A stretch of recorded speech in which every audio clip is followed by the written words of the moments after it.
Hello everyone, welcome to channel learn with ease. आज का topic है dissolution of a partnership firm, जिसमें हम सॉल्व करेंगे क्वेश्चन नंबर 28 चैप्टर 5 डी के गोयल की बुक से क्लास 12 अकाउंट्स के लिए। ऑनलाइन सेशंस अगर आप चाहते हो क्लास 11 और 12 दोनों के लिए है। इंटरेस्टेड स्टूडेंट मुझे व्हाट्सएप कर सकते हैं इस नंबर पर अपना नाम और क्लास। आप मुझे फॉलो कर सकते हो Telegram channel learn with ease official, जहां पर आप अपने डाउट्स या कमेंट्स लिख करके भेज सकते हो। तो तीन पार्टनर है, जैन, शर्मा और वर्मा। प्रॉफिट शेयरिंग रेशियो 1:2:1 है। और यहाँ पर 31 मार्च 2018 को फर्म डिसॉल्व हो गई। शर्मा को डिसोल्यूशन का वर्क संभालने के लिए कहा है और उसको जो रेम्युनरेशन दिया जाएगा वो 15,000, उसकी सर्विसेज के लिए उसको 15,000 रुपए दिए जाएंगे। 5,000 रुपए डिसोल्यूशन का खर्चा होगा। किसी को कमीशन दिया, कोई कार्टेज पे की, तो ये सारा खर्चा आपको करना पड़ गया 5,000 रुपए। क्रेडिटर्स जो आपके 3 लाख रुपए के थे, आपने 2,84,000 रुपए में उसको सेटल कर दिया पे करके। डिसोल्यूशन का करते हुए आपको लॉस आ रहा है 18,000 रुपए और आपको ये सारी जर्नल एंट्रीज बनानी। देखो, सबसे पहले आपने जो रेमुनरेशन फिक्स कर दिया 15,000 रुपए शर्मा को रियलाइजेशन खर्चे के लिए, तो वो आपका क्या है, एक तरह से रियलाइजेशन एक्सपेंस है ना।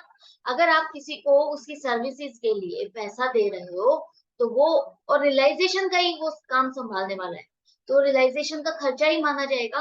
रियलाइजेशन एक्सपेंस अकाउंट आप डेबिट करो 15,000 से, और टू शर्मा कैपिटल अकाउंट 15,000 से आप क्रेडिट करोगे, क्योंकि अभी पेमेंट नहीं हुई है, उसको पेमेंट करना है, ड्यू है।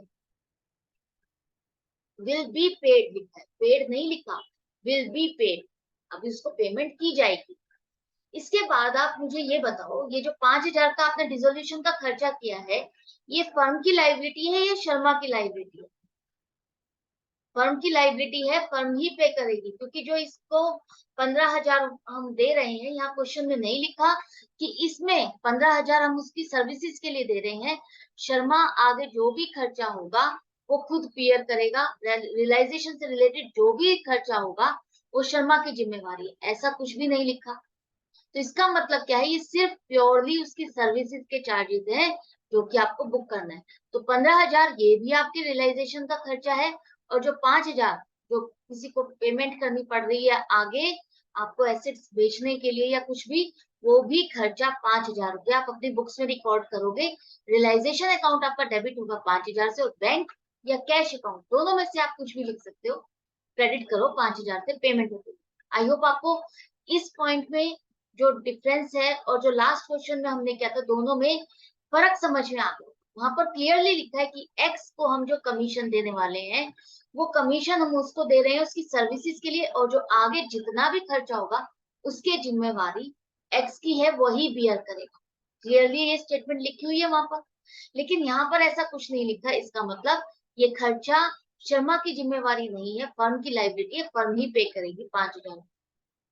नेक्स्ट है, आपने जो क्रेडिटर्स को पेमेंट की है 2,84,000, तो रियलाइजेशन अकाउंट आपका डेबिट होगा 2,84,000 से, और बैंक से पेमेंट हो रही है या कैश पेमेंट कर रहे हो तो उसको आप क्रेडिट करोगे 2,84,000।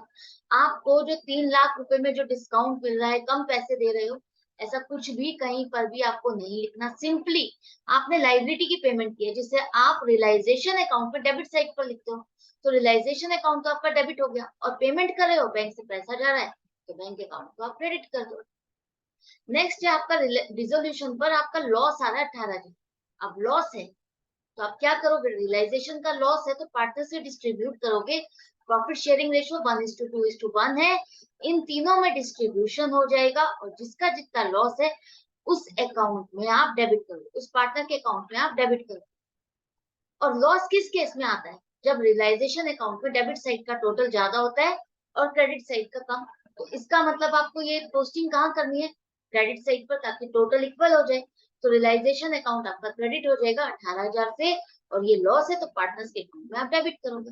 तो बहुत सिंपल क्वेश्चन था, आई होप आपको अच्छे से समझ में आ गया। जितनी भी जर्नल एंट्रीज बनाने की हमने बना ली है। तो मिलती हूँ नेक्स्ट वीडियो में नेक्स्ट क्वेश्चन के साथ, लेकिन आपको हर क्वेश्चन की अच्छे से प्रैक्टिस करनी है। Goodbye and take care.